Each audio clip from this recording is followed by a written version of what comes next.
नमस्कार, मैं हूं बिलाल और आप देख रहे हैं इंडिया दस्तक। और चलिए बुलेटिन में सबसे पहले बात करेंगे हरिद्वार की। आपको बता दें कि यहाँ पर एक देश का एक कानून की व्यवस्था को लेकर और लव जिहाद को भारत से मुक्ति को लेकर ही यूपी शिया सेंट्रल वक्फ बोर्ड के पूर्व अध्यक्ष वसीम रिजवी उर्फ जितेंद्र त्यागी अपनी पहली धार्मिक यात्रा करेंगे। यात्रा 14 अक्टूबर को हर की पैड़ी से यहाँ पर पूजा अर्चना के बाद शुरू होगी और साथ ही आपको बता दें कि 15 अक्टूबर की शाम को यात्रा बद्रीनाथ पहुंचेगी।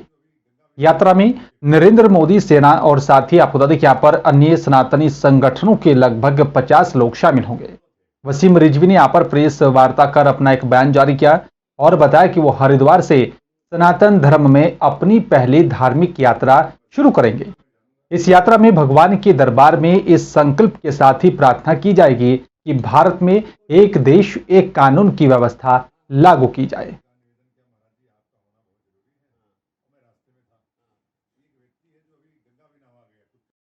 हरिद्वार के रानीपुर कोतवाली क्षेत्र के शिवालिक नगर में बहादुराबाद के युवकों ने हुड़दंग मचाया है और उनकी गुंडाई यहां पर देखने को मिली।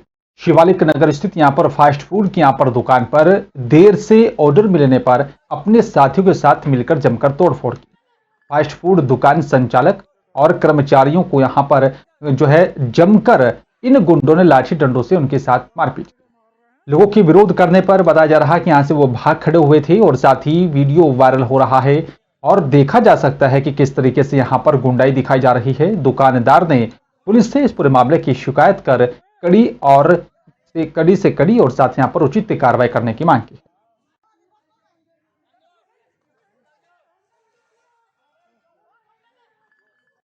राजाजी टाइगर रिजर्व में आपको बता दें कि यहाँ पर संविदा कर्मियों का कार्य बहिष्कार आंदोलन का छठे दिन भी लगातार जारी रहा और साथ ही आपको बता दें कि यहाँ पर पिछले 8 महीने से वेतन न मिलने के कारण ये लोग धरने पर हैं। पार्क की चिला रेंज में आयोजित इस धरने में आपको बता दें कि हरिद्वार, मोतीचूर, कांसरो, गोहरी सहित कई रेंजों के यहाँ पर संविदा कर्मी मौजूद थे। और आपको बता दें कि यहाँ पर वहीं संविदा कर्मियों के इस आंदोलन को राजाजी के यहाँ पर 3 वन बीट कर्मचारी संघ ने भी अपना समर्थन दे दिया है। इस प्रकरण के बाद से ही पार्क महकमे के सामने वन्य जीव संरक्षण को लेकर बड़ी समस्या खड़ी हो गई है। सर, हमारी मांगे तो पहले यही है कि हमें उपनल के माध्यम से समायोजित किया जाए, जिसमें हमारा भविष्य थोड़ा सिक्योर है। बाकी अभी तक जो है हमारा ईपीएफ वगैरह ईएसआई जो हमारा जमा होता है वो हमारे खाते में जमा नहीं हो रहा, जो सीधा सीधा ठेकेदार के द्वारा गमन किया जा रहा है। उच्च अधिकारियों द्वारा हमारा कोई सुध-बूध नहीं ली जा रही है। हमारे इसमें परिवार पे जो संकट आन पड़ा है उसकी सुध-बूध कोई ले नहीं रहा है। हम मतलब कर्जा ले लेके किसी से और अपना परिवार घर परिवार का गुजर बसर कर रहे हैं और आगे भी हमारी कोई सुध-बूध लेने के लिए कोई आने आज हमें छठवां दिन है, 6 तारीख से लेकर वार्ता भी करी थी। मनमानी की तो बात ऐसी है कि आपको भी हम कई दिन से इस बात को कहते चले आ रहे हैं। दिनांक 6 तारीख से हम लोग कार्य बहिष्कार में इस बात को हम बार बार दोहरा रहे हैं कि जो ये ठेकेदारी प्रथा है, इसमें सबको पता है कि ये ठेकेदारी प्रथा किस प्रकार से चलती है और हम ये चाहते हैं इस ठेकेदारी प्रथा का वो भी मेन मुद्दा हमारा यही है कि इस ठेकेदारी प्रथा को बंद करा जाए। बंद क्यों करा जाए? जो शोषण हमारा इस विभाग द्वारा हो रहा है वो सीधे सीधे दर्शा रहा है कि जब हमें तनख्वाह डिपार्टमेंट 13,500 रुपये पे कर रहा है तो हमें 8,200 क्यों मिल रही है? दुनिया की बढ़नी चाहिए और हमारी सैलरी घट क्यों रही है सर?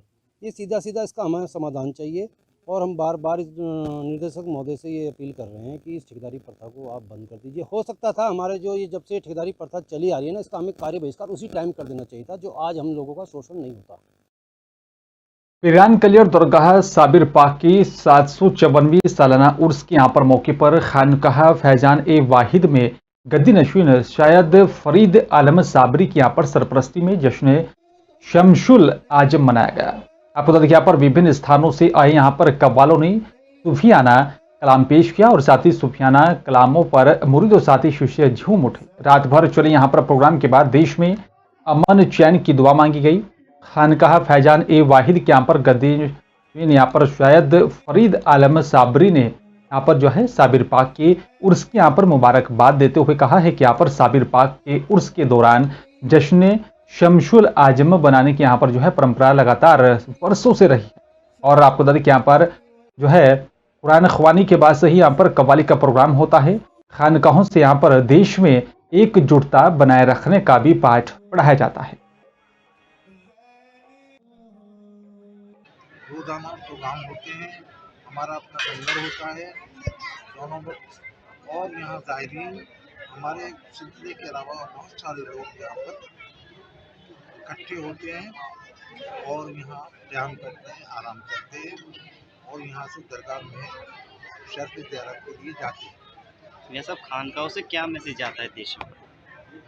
खानकाहों से जो नतीजा है वो बैन मज़ाहिब में मोहब्बत का मामला है कि लोग आपस में इत्तेहाद, इत्तेफाक और दोस्ती के साथ रहें और देश के तमाम लोग आपस में मोहब्बत के साथ रहें, मोहब्बत के साथ जिएँ और मोहब्बत के साथ तमाम जितने भी मामलात हैं उनको करते हैं।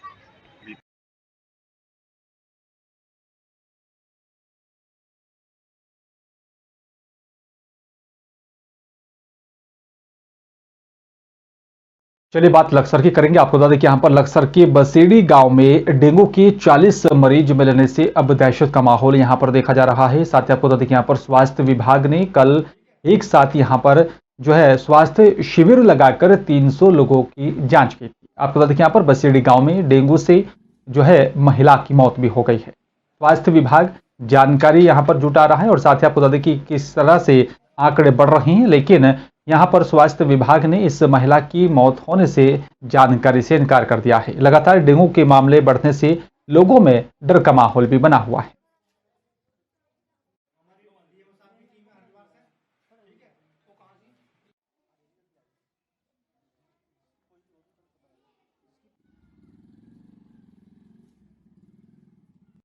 और चलिए बात अब उत्तर प्रदेश के बुलंदशहर की करेंगे। आप यहाँ पर बेकाबू ट्रक ने बाइक सवार 2 लोगों को टक्कर मार दी। बताया जा रहा है कि रोंदते हुए आगे निकल गया, एक की दर्दनाक मौके पर ही मौत हो गई। बताया जा रहा है कि दूसरा गंभीर रूप से घायल हो गया था। पुलिस ने घायल अवस्था में अस्पताल में पहुंचाया और साथ ही आपको बता दें कि यहाँ पर जो है मृतक के शव को पोस्टमार्टम के लिए भेज दिया था।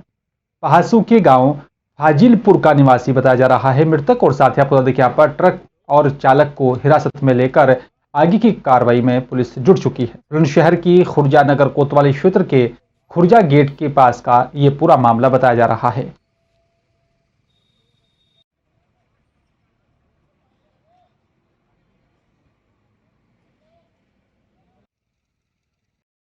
और चलिए बात मध्य प्रदेश की मंडला की करेंगे। आपको बता दें कि यहाँ पर मंडला जिले के वन परिक्षेत्र नैनपुर के अंतर्गत धनोरा के जंगल में भालू ने एक युवक पर हमला कर दिया।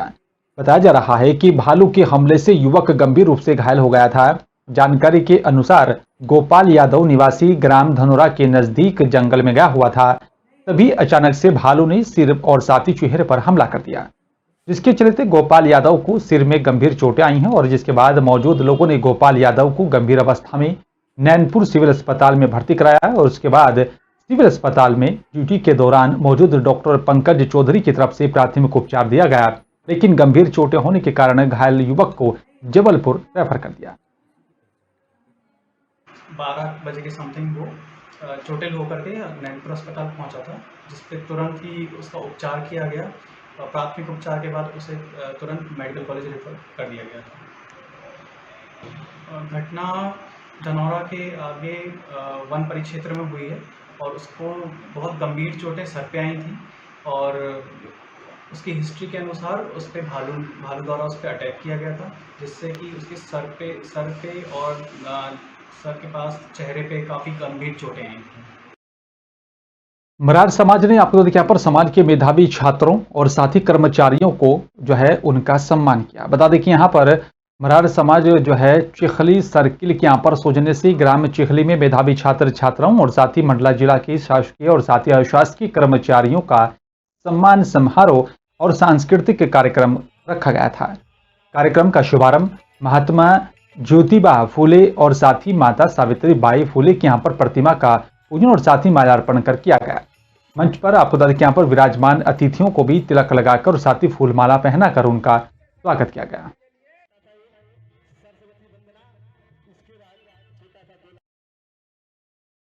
मंदसौर जिले के गांधी सागर क्षेत्र के नावली के जंगलों में अवैध कच्ची शराब बनाने की सूचना मिलने पर थाना प्रभारी सहित टीम की तरफ से दबिश दी गई, जहां से कच्ची शराब 110 लीटर महुआ लहन और साथ ही 45 लीटर अवैध शराब को जब्त कर लिया गया है।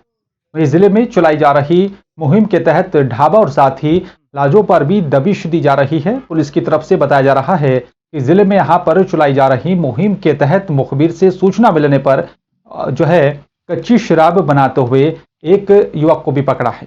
बताया जा रहा है कि यहां पर आरोपी पकड़े गए और तीनों के खिलाफ आबकारी एक्ट के तहत मामला दर्ज कर लिया गया है। साथ ही आपको बता दें कि वहीं मुहिम के तहत क्षेत्र में ढाबे, लॉज और जैसी यहां पर जगहों पर लगातार पुलिस दबिश देकर कार्रवाई कर रही है। श्रीमान पुलिस अधीक्षक महोदय मंदसौर अनुराग सुजैने सर के नेतृत्व में भी पूरे मंदसौर जिलों में अवैध कच्ची शराब और होटल ढाबों लाज में बिकने वाली शराब पर सख्त कार्रवाई की जा रही है। उसी के संदर्भ में नावली के जंगलों में हमें सूचना प्राप्त हुई थी कि यहाँ पर अवैध कच्ची शराब बन रही है, तो वहाँ जाके हमने दबिश दी और कच्ची शराब जब्त की और प्रकरण दर्ज किया। मंदसौर पुलिस ने 2 दिन पहले हुई जैन मंदिर में लाखों रुपए की चोरी का खुलासा कर दिया है। पुलिस ने 2 नाबालिग सहित 3 लोगों को हिरासत में लिया और इनके कब्जे से लगभग 3.5 लाख रुपए के भगवान के मुकुट, गहने आदि भी बरामद कर लिए। मंदसौर शहर में पिछले कुछ दिनों से लगातार चोरी की वारदात हो रही है। पुलिस इस कोशिश में लगी थी कि यहां पर अब इस वारदात को अंजाम कौन दे रहा है। घटना को अंजाम देने के लिए नाबालिग बच्चों ने यहां पर चड्ढी बनियान गिरोह जैसे यहां पर कपड़े खोलकर वारदात को अंजाम दिया है, ताकि शक इनके ऊपर ना जाए और चड्ढी बनियान गिरोह पर ही उन पर शक जाए, पुलिस उन पर कोई कार्रवाई ना करे। पुलिस अधीक्षक अनुराग सुजानिया ने यहां पर बताया कि नाबालिग बच्चों को बाल न्यायालय में पेश किया जाएगा, जबकि एक अन्य आरोपी को सक्षम न्यायालय में पेश किया जाएगा। दिनांक 7 और 8 अक्टूबर की दरमियानी रात एक सनसनीखेज वारदात हुई थी, जिसमें बंडी जी का बाग स्थित जैन मंदिर में कुछ लोगों के द्वारा खिड़की से अंदर घुसा गया और वहाँ पे मंदिर में जितने भी छत्र और श्रृंगार का सामान जो लगा हुआ था वो दान पेटियों से जितना भी कैश जो आया होता दान में वो सारा लेकर वो चले गए थे। क्योंकि एक शहर के बीचों बीच की घटना थी, काफ़ी सनसनीखेज वारदात थी, तो मौके पर पहुँच हमारे द्वारा पूरी टीम गठित की गई और मौके पर जो भी साक्ष्य थे जैसे CCTV कैमरा, फिंगरप्रिंट वगैरह उन्हीं का सभी का संकलन किया गया। जब मुखबिर तंत्र को हमने एक्टिवेट किया और उनसे पूछताछ की तो 3-4 लोग संदेह में आए। जब इन लोगों की तस्दीक करना शुरू की, इनके ऊपर टेक्निकल वर्क करना शुरू किया तो इनका संदिग्ध मूवमेंट पता चला, तो उसी हिसाब से हम लोगों ने इनको तस्दीक करना और आगे बढ़ाए। जब ये हमारे कब्जे हिरासत में आए तो उनसे जब पूछताछ की गई तो उन्होंने घटना को अंजाम देना कबूला। फिलहाल मेरे साथ सिर्फ इतना ही। नमस्कार।